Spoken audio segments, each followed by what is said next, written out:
bukid ni Apo, hangin malinawon. Dito nagpuyo ang lumad nga paning kamot.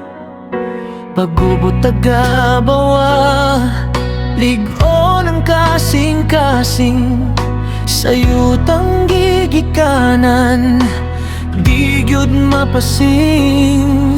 Suba og lasang nag-awit sa ngalan sa mga katigulangan nga among gila.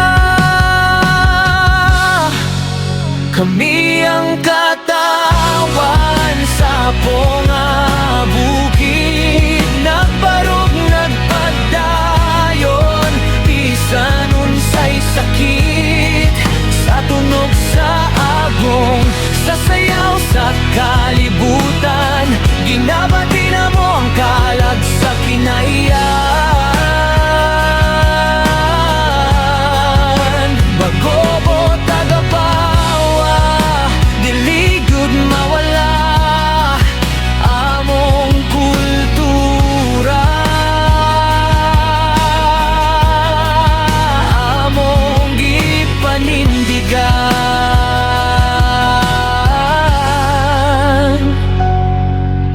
Mga kulintas nga puno sa kahulugan, panapton nga hinimo sa dugay nga panahon. Sugilanon sa kagahapon, among gidala alang sa kaugmaon nga among gipanday na. Sa mapulong nga gitago sa hangin, naaanggahom nga dili mapapas.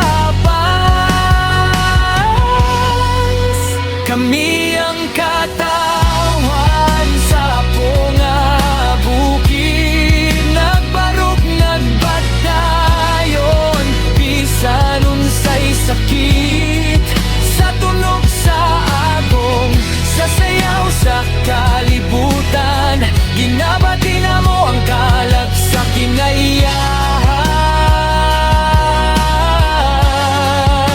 Bagobo tagabawa, dili gyud mawala among kultura, among gipanindigan.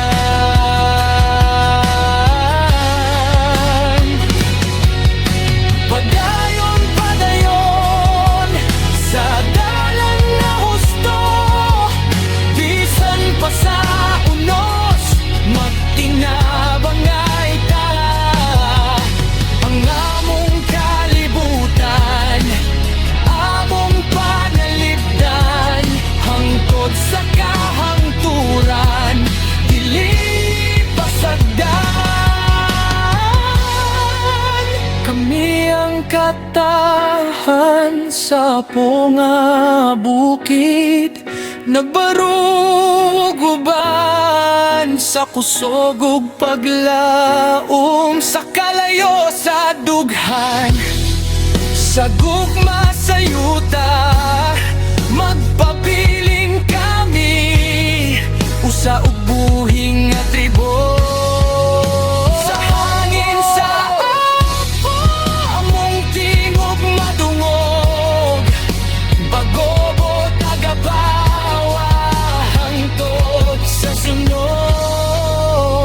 nga henerasyon.